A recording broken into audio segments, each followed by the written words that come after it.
नमस्कार मित्रांनो, तुमचं स्वागत आहे जनरल ज्ञान या यूट्यूब चॅनलवर.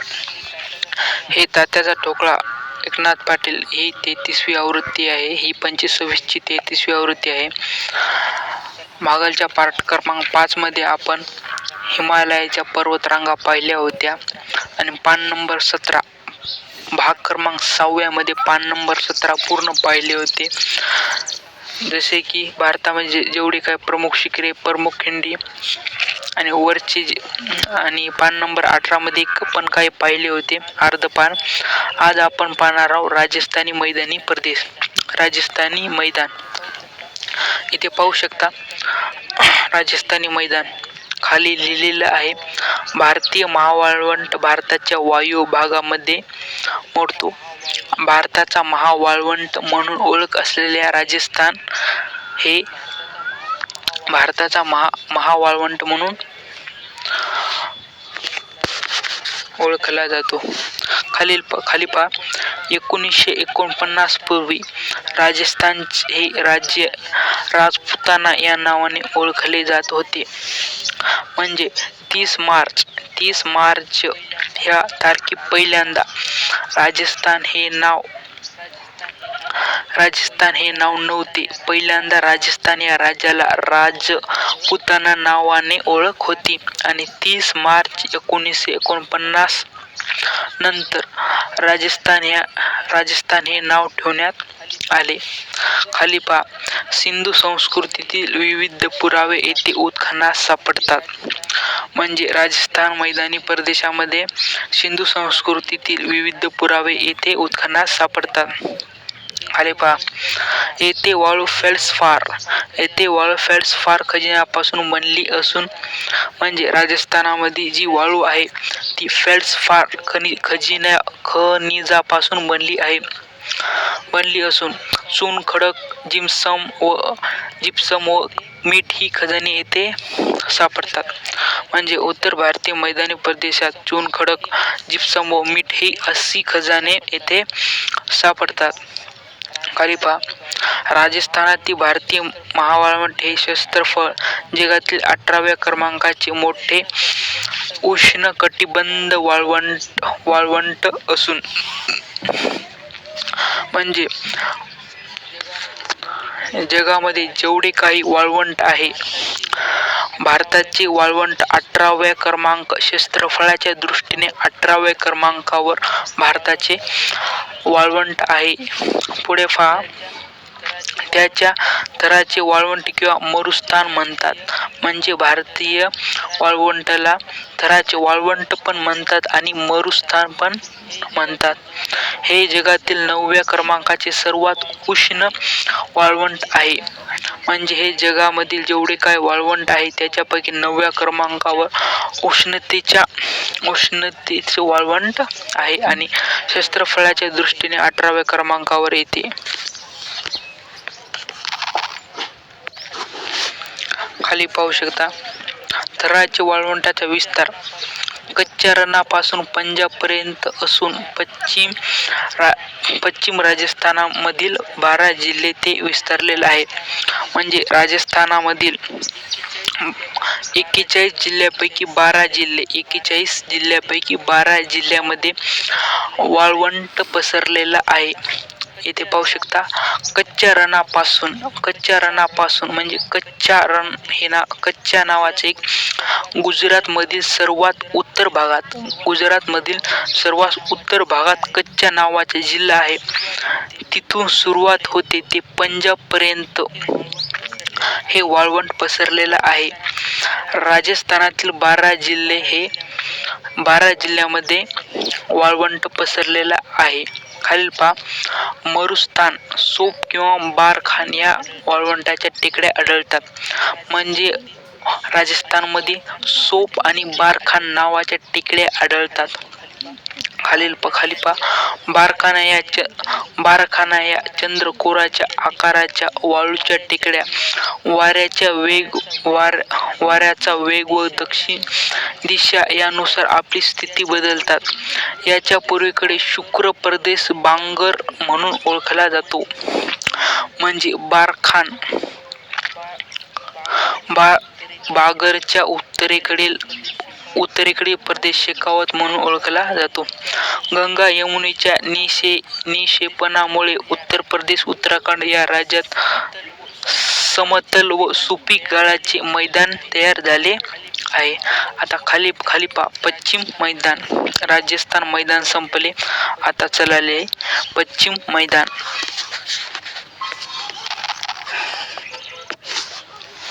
पश्चिम मैदान पहा. यामध्ये हरियाणा व पंजाब राज्यातील मैदानी प्रदेशाचा समावेश होतो. पश्चिम मैदान यामध्ये हरियाणा व पंजाब राज्यातील मैदानी प्रदेशाचा समावेश होतो. खाली पहा. रवी, बिया, सतलज या नद्यांमुळे हा भाग सुपीक आहे. म्हणजे पश्चिम मैदान. ह्या राज्यामध्ये पश्चिम मैदानामध्ये 2 राज्ये येतात. ती कोणती? हरियाणा व पंजाब. ह्या 2 राज्याचा मिळून पश्चिम मैदान तयार होते. आणि ह्या हरियाणा आणि पंजाब या राज्यामध्ये रावी, बिया, सतलज या नद्यांमुळे हा भाग सुपीक झालेला आहे. पुढे पहा. मात्र पावसाळ्यात शिवालिक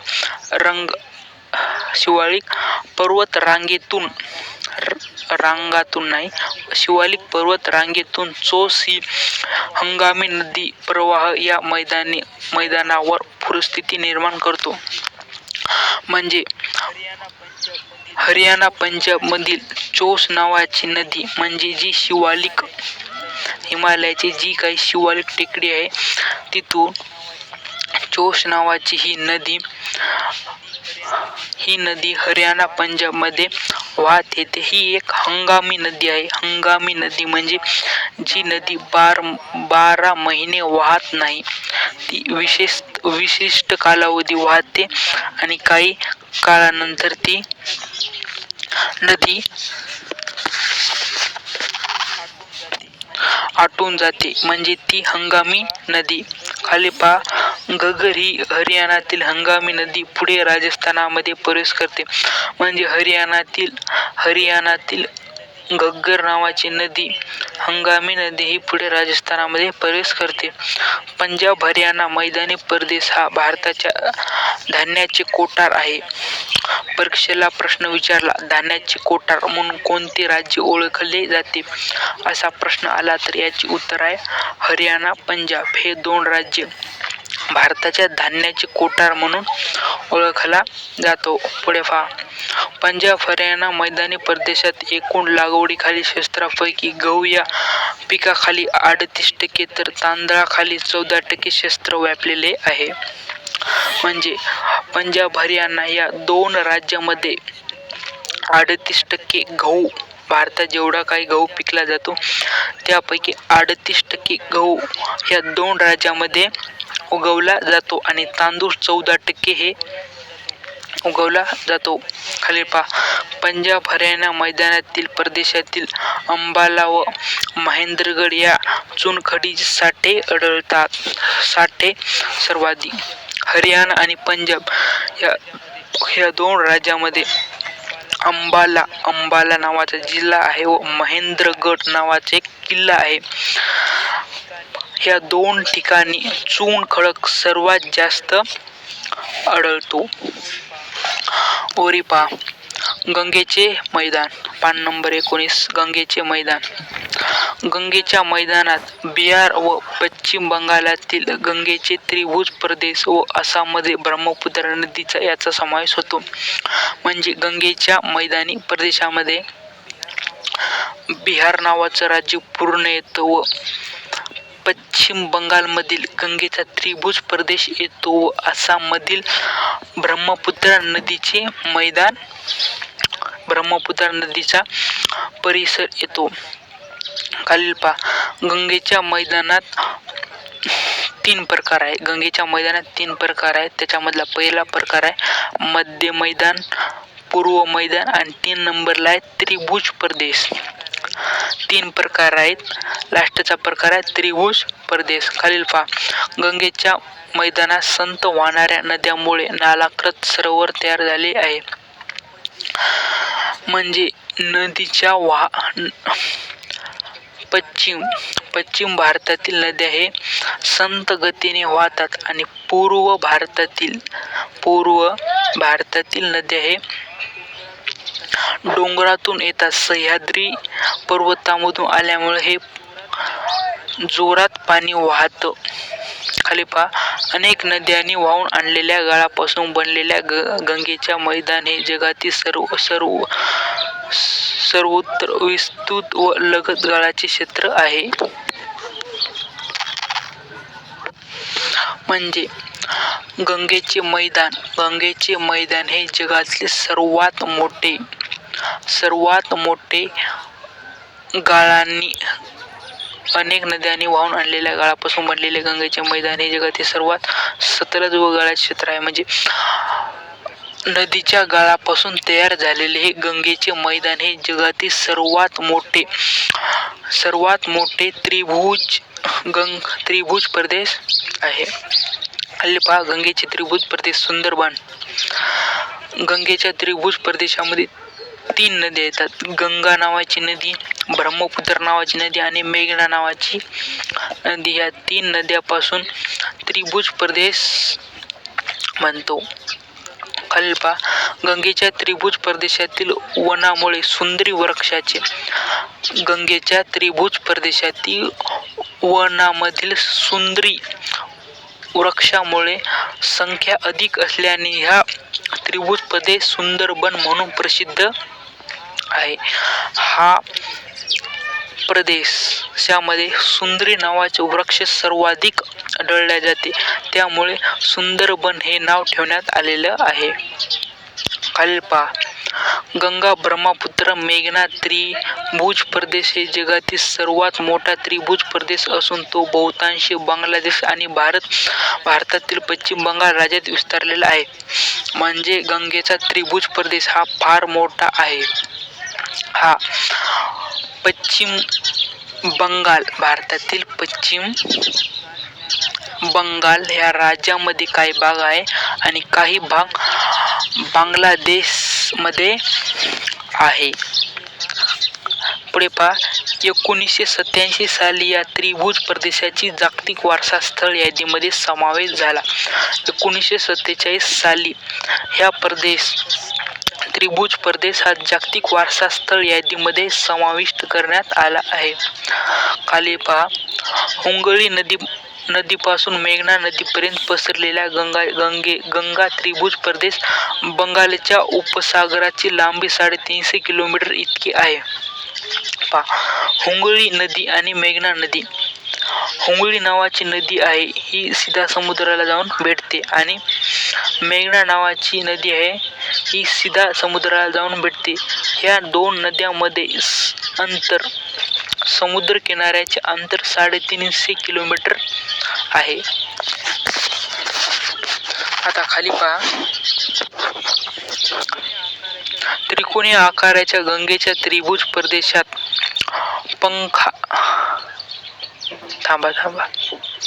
बरोबर आहे.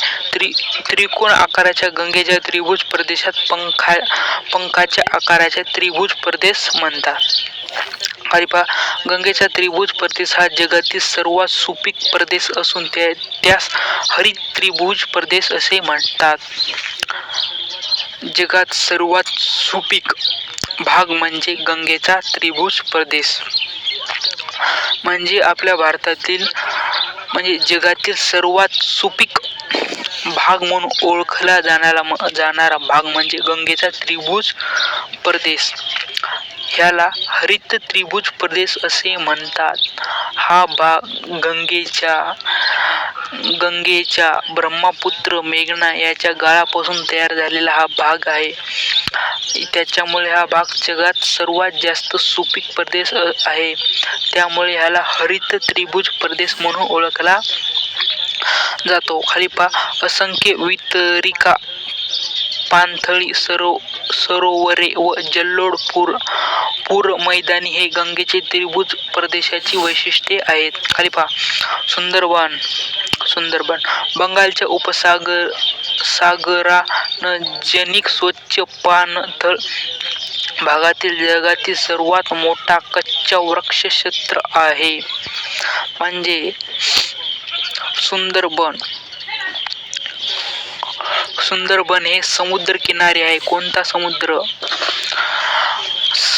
सुंदरबन हे समुद्र किनारे आहे. त्याच्यामुळे कच्छ वृक्ष हे तेव्हाच उगवते ज्या जागी गोड पाणी आणि खारं पाणी या दोन्हीचे मिश्रण होते तेव्हा कच्चा वृक्ष नावाचं झाड तयार होते. गंगा, ब्रह्मपुत्रा, मेघना ह्या नदीचं पाणी गोड आहे आणि समुद्राचं पाणी खारट आहे. त्याच्यामुळे कच्छा म्हणजेच खारफुटी नावाचं झाड तयार होते आणि जगातील सर्वात जास्त ह्या ठिकाणी खारफुटी नावाचे झाड तयार होते. म्हणून काय म्हणाले, बंगाल जगातील सर्वात मोठे कच्चे वृक्ष क्षेत्र आहे. खाली पहा, सुंदरबनातील सुमारे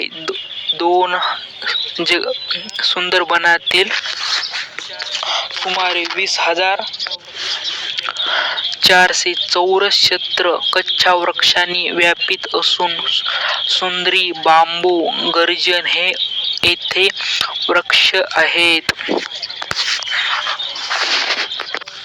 खाली पहा, आसाम खोरे पहा.